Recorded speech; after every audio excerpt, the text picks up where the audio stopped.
Қайырлы күн баршаңызға. Бүгін біз сіздермен кереметтей етіп бауырдан котлет жасайтын боламыз.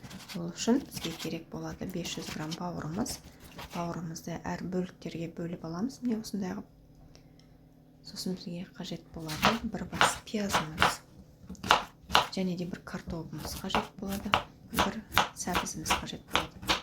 Барлығын осылай видеодағыдай турап аламыз. Бір бас чесногымыз қажет болады. Барлығын жақсы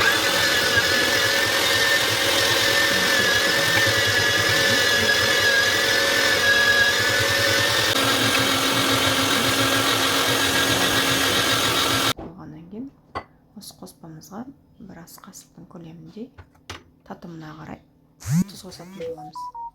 Және бір кішкентай қасықпен қарабұршымыз қосатын боламыз. Барлығын жақсылап араластырып аламыз. Кішкене су майымызды қосамыз, бір 3 үлкен қасықтың шамасында. Енді бізге қажет болады бір жұмыртқамыз. Жұмыртқа бізге ажырап кетпей бірін-бірі біріктіріп тұру үшін қажет болады. Жұмыртқамызды қосып араластырып аламыз. Бәрін жақсылап араластырып алғаннан кейін бізге 50 грамм шамасында ұн қажет болады. Ұнымызды алып қосып барлығын тағы да жақсылап араластырып шығатын боламыз.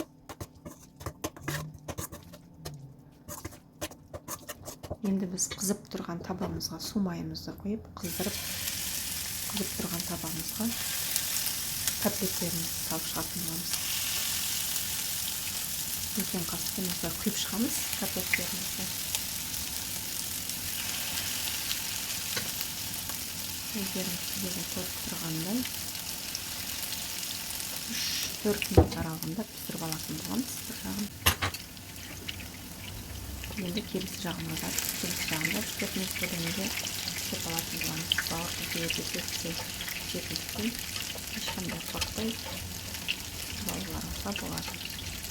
Енді осы кезекте менде кішкене сыр болды. Сол сырды өте жіңішке етіп турап, төртбұрыштеп турап, оны котлеттеріміздің бетіне қойып шығатын боламын. Бетіне жауып 3-4 минуттай қоятын боламын. Сырымыз еріп, өте әдемі күшті болып шығатын болады. Балаларыңызға берсеңіздер де болады.